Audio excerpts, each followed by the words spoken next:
Welcome to మా Telangana news. Malkajgiri MP బరిలో ఈటెల రాజేందర్ గెలుపు తథ్యమంటున్న నేతలు, కార్యకర్తలు ఓటమెరుగని నాయకునిగా 7 సార్లు ఎమ్మెల్యే, 2 సార్లు మంత్రి పదవులను చేపట్టి రాష్ట్ర ప్రజలందరికీ గుర్తింపు అవసరం లేని వ్యక్తిగా ఉన్న ఈటెల రాజేందర్ పై ఇటీవల కొన్ని ప్రచార మాధ్యమాల్లో ఊహాగానాలు లేవనెత్తుతున్నాయి. ఈ క్రమంలో ఆయన సన్నిహితుడు మేడ్చల్ జిల్లా trade cell convener Ramidi Venkatareddy మా తెలంగాణ ఛానల్ తో ఫేస్ టు ఫేస్ లో తన అభిప్రాయాలను పంచుకున్నారు. ముఖ్యంగా ఈటెలపై వస్తున్న ఆరోపణలను ఆయన తీవ్రంగా ఖండించారు. ముఖ్యమంత్రి హోదాలో ఉన్న వ్యక్తిపై పోటీకి అందరూ భయపడుతున్న వేళ పార్టీ ఆదేశాలతో అన్ని తానే పార్టీకి అండగా నిలిచి దాదాపు 8 స్థానాల్లో గెలిపించిన ఘనత ఈటెల రాజేందర్ కి దక్కుతుందని అన్నారు. తన నియోజకవర్గాలను పెద్దగా పట్టించుకోకపోయినా ఇతర నియోజకవర్గాల గెలుపుకై శ్రమించారని గుర్తు చేశారు. ఆరోపణలు చేస్తున్న, ప్రోత్సహిస్తున్న వ్యక్తులు ఎందుకు ఓడిపోయారని ప్రశ్నించారు. మల్కాజ్గిరికి వస్తున్నాడు, మల్కాజ్గిరిలో గెలవబోతున్నాడు.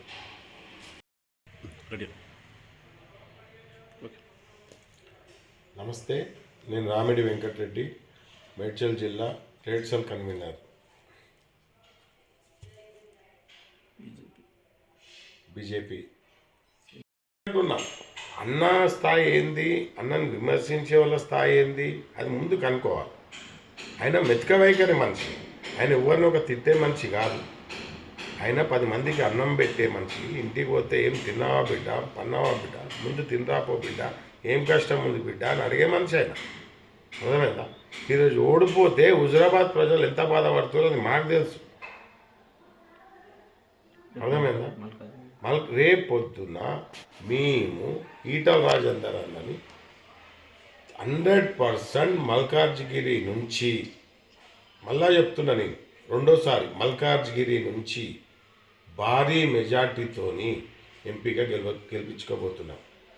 ఎవరు అడ్డంకి పెట్టినా, ఎవరు ఏం చేసినా, ఎవరు ఎన్ని కులుక్తులు పలికినా, ఎన్ని సోషల్ మీడియాలో పెట్టినా, ఎన్ని పోస్టర్లు వేసుకున్నా, ఎన్ని ఫ్లెక్సీలు వేసుకున్నా, ఏం చేసుకున్నా, మేము చెప్తున్నాం కదా, ఈటల రాజేందర్ అన్న మల్కాజ్గిరి నుంచి పోటీ చేయబోతున్నారు.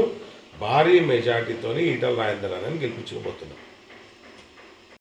పార్టీ టికెట్ ఇస్తుంది, పార్టీ 100% హైకమాండ్ ఈటలన్నకు మల్కాజ్గిరిలో సీట్ కంపల్సరీ ఇస్తుంది. మీరు భారీ మెజార్టీతో గెలవబోతున్నాము. అమిత్ షా కానీ, లడ్డా గారు కానీ, మోడీ గారి దగ్గర మంచి పరపతి ఉంది అన్నకి. 100% మేము ఎవరు ఎలాంటి అడ్డంకులు పెట్టినా, ఎలాంటి అధ్యక్షులు కానీ ఎవరైనా అడ్డంకులు పెట్టినా మేము మల్కాజ్గిరిలో సీట్ తెచ్చుకుంటున్నాము. భారీ మెజార్టీతో గెలవబోతున్నాము. మల్కాజ్గిరి ప్రజలు కూడా అన్నని కడుపులో పెట్టుకొని గెలిపించుకోబోతున్నారు.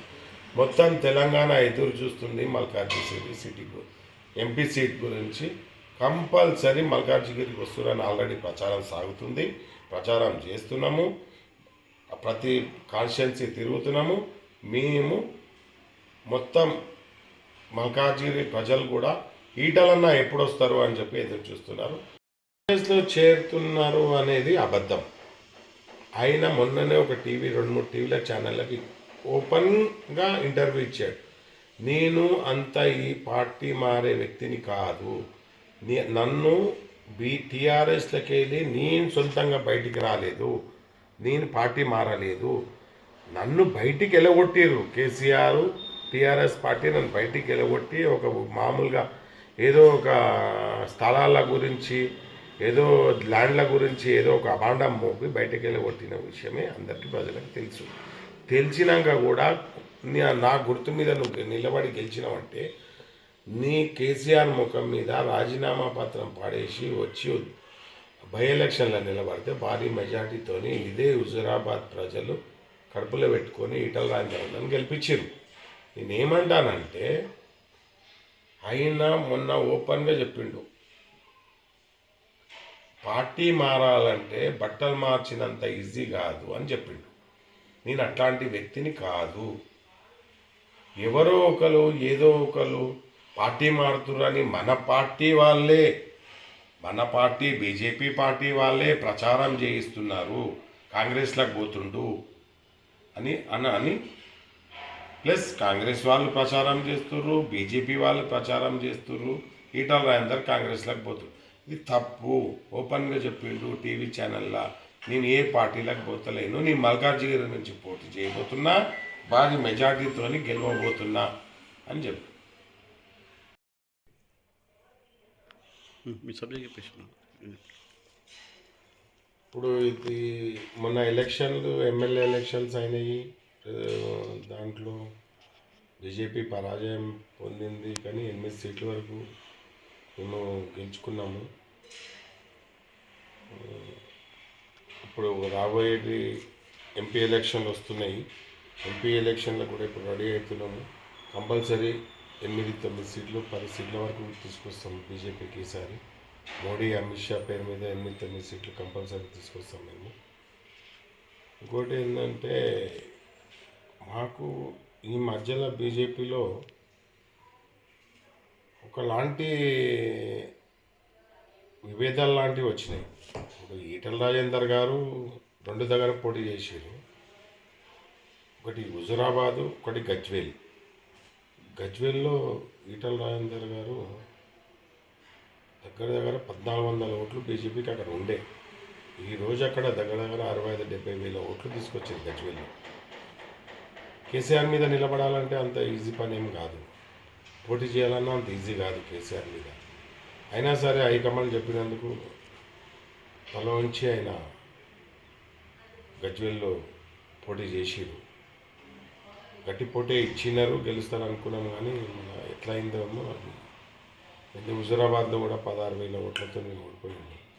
ఓడిపోవడానికి కారణం ఏంటంటే, ఈయన 119 నియోజకవర్గాలు, సగం నియోజకవర్గాలు అక్కడే టైం ఇచ్చింది. మిగతా క్యాండిడేట్లకే ఎక్కువ టైం ఇచ్చి ప్రచారం చేయడం వల్ల అన్న గజ్వేల్ కానీ హుజురాబాద్ కానీ తక్కువ టైం ఇచ్చింది, అక్కడ ప్రచారం చేయలేకపోయాడు. అదే ఒకటే కాన్స్టిట్యున్సీ హుజురాబాద్ నిలబడితే మేము 60-70 వేల ఓట్లతో గెలుస్తుంటుంది. కానీ గజ్వేల్ హైకమాండ్ చెప్పడం వల్ల గజ్వేల్కి పోయి అక్కడ నిలబడి టైము అక్కడ ఇక్కడ మళ్ళీ తెలంగాణ మొత్తం తిరిగి ప్రచారం చేయడం వల్ల 2 దగ్గర పరాజయం పొందవలసి వచ్చింది ఈటల రాజేందర్. గెలుస్తారు, కానీ ఆయన ఏంటంటే బీజేపీని ఎక్కువ సీట్లు తీసుకురావాలని చెప్పి ఆయన తెలంగాణ స్టేట్ మొత్తంలో తిరిగి ఎక్కువ ప్రచారం అన్ని దగ్గర చేసే వరకు ఇక్కడ టైం ఎక్కువ స్పెండ్ చేయలేకపోవడం వల్ల అదొక ఇబ్బంది అయింది.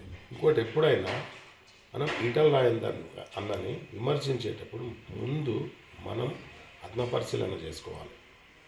మనం ఎవరిని విమర్శిస్తున్నాం, ఏ పార్టీ వాళ్ళని విమర్శిస్తున్నాం, మన పార్టీనే మన మనుషుల్నే మనం విమర్శించుకుంటే అన్న స్థాయి ఎక్కడ, మనం విమర్శించుకుంటే ఎట్లా, ఆయన స్థాయి ఏంటి, ఆయన అవన్నీ ఏంటి, ఒకసారి హోదా పద్ధతి, ఎన్నిసార్లు గెలిచిండు, ఏంది, ఇది ఇక్కడి నుంచి వచ్చిండు, కింది స్థాయి నుంచి వచ్చిన లీడరు, ఇవన్నీ ఆలోచించి మనం విమర్శన చేయాలి. నువ్వు పొద్దున్న లేవగానే సోషల్ మీడియాలో ఇష్టం వచ్చినట్టు పెట్టి నువ్వు ఏది పడితే అది ఈటల రాజేందర్ అన్న మీద సోషల్ మీడియాలో పెడితే దాంతో ఏం కాదు. పెట్టడం వల్ల ఏమవుతుంది, ఏం కాదు. అది మనమే చులకన చేసుకుంటున్నట్టయితే, మన పార్టీని మనమే చులకన చేసుకుంటున్నాము. రేపొద్దున మనం రేపటి నుంచి ఇట్లనే పెట్టుకుంటా పోతే బీజేపీ తెలంగాణలో భూస్థాపితం అయిపోతుంది. ఇప్పటికైనా నేను ఏమంటానంటే, పెట్టేటోళ్ళకి కానీ పెట్టించేటోళ్ళకైనా కానీ వాళ్ళకి ఇప్పటికైనా వాళ్ళ మనుషులు కానీ, నా మనుషులు కానీ, నీ మనుషులు కానీ, ఎవరైనా సరే ఇది మంచి పద్ధతి కాదు, ఇట్లా పెట్టొద్దని చెప్పాలి. దీని మీద కిషన్ రెడ్డి గారు అధ్యక్షుడు కూడా క్రమశిక్షణ దీని మీద కూర్చోబెట్టి దీని మీద ఒకటి కమిటీ వేసి ఎందుకు ఎట్లయితుంది చర్చించాలి దీని గురించి. రేపు ఎంపీ ఎలక్షన్లు వస్తున్నాయి. నీకు మోడీ మొన్ననే అమిత్ షా వచ్చిండు. అమిత్ షా వచ్చి ఏం చెప్పిండు, బండి సంజయ్ని ఈటల రాజేందర్ని కూర్చొని ప్రెస్ మీట్ పెట్టమన్నాడు. నేను బండి సంజయ్ని విమర్శించలేను, కానీ బండి సంజయ్ని ఈటల రాజేందర్ని కూర్చొని ప్రెస్ మీట్ పెట్టమన్నాడు. కానీ ఈటల రాజేందర్ అన్న ప్రెస్ మీట్లకు బండి సంజయ్ అన్న రాలేదు. 2 సార్లు మంత్రి, ఉద్యమకారుడు, ఆయనకు ఆయనను ఓటమి అనేది చూడలేదు ఇప్పటి వరకు ఆయన. కానీ అంటే ఈ బీజేపీని చాలా పెద్ద ఆయన హైప్ తీసుకొచ్చి రావడం వల్లనే ఈరోజు 8 సీట్లు వచ్చినాయి, ప్లస్ ఆయన ప్రచారం చేయడం వల్ల 8 సీట్లు వచ్చినాయి. కానీ నేనేమంటున్నానంటే, ఓడిపోయిండు ఈటల రాజేందర్తో ఏమవుతుంది బీజేపీలో అనేది అది తప్పదు. ఈరోజు బీజేపీని ఇంత బలోపేతం చేసిండు అంటే ఈటల రాజేందర్ గారు. ఆయన ఎక్కడ పోయినా ఈటల రాజేందర్ అని పేరు చెప్తే చాలు, చిన్న పిల్లగాడి నుంచి ముసలమ్మ వరకు ఈటల రాజేందర్ని గుర్తుపడతారు. ఎక్కడ హుజురాబాదు గజ్వేల్ అని కాదు, తెలంగాణ స్టేట్ మొత్తంలో ఎక్కడైనా సరే ఈటల రాజేందర్ పేరు అడిగిన వాళ్ళు ప్రతి ఒక్కరు ఉంటారు గుర్తుపట్టిన వాళ్ళు. నేను ఏమంటానంటే ఈటల రాజేందర్ ఓడిపోయిండు అని ఒక బీజేపీ మనం బీజేపీలో మనోళ్ళమే మనం ఈటల రాజేందర్ మీద అనడము అది ఒక మంచి పద్ధతి కాదు అని నేను, మంచి సాంప్రదాయం కాదు అది. ఈటల రాజేందర్ అన్న ఏంది, ఈటల రాజేందర్ అన్న ఏడుకెళ్ళి వచ్చిండు, ఈటల రాజేందర్ అన్న ఎట్లా కొట్లాడిండు, ఉద్యమకారులో ఏముంది, వైఎస్ఆర్తో ఎట్లా కొట్లాడిండు, మన రోషయ్యతో ఎట్లా కొట్లాడిండు, కిరణ్ కుమార్ రెడ్డితో ఎట్లా కొట్లాడిండు అందరికీ తెలుసు విషయం. ఆయన అసెంబ్లీలో పోయి ఎట్లా కొట్లాడిండు, కేసీఆర్ ఏం కొట్లాడిండు అసెంబ్లీలో పోయి, ఒక్కసారి అసెంబ్లీ పోలే, అసెంబ్లీలో కొట్లాడిందే ఈటల రాజేందర్. అంతా తెలుసు, దేశమంతా తెలుసు, తెలంగాణ మొత్తం తెలుసు, ప్రతి ఊర్లో తెలుసు. ఉద్యమకారులు అప్పుడు ఏం చేసిండు, జైల్లో పోతే ఉద్యమకారులను తీసుకొచ్చింది ఎవరు, బెయిళ్ళ మీద ఉంటే బయటికి తీసుకొచ్చింది ఎవరు, ఇవన్నీ చరిత్ర ఉంది. చరిత్ర ఏడికి పోదు కదా, చరిత్ర పోతుందా, పోదు. అని అట్లాంటి మనిషిని పట్టుకొని నువ్వు ఓడిపోయినావు, నీతో ఏమవుతుంది, బీజేపీ నువ్వే ఓడిపోయినావు, బీజేపీతో అట్లా అవుతాయంటే తప్పది.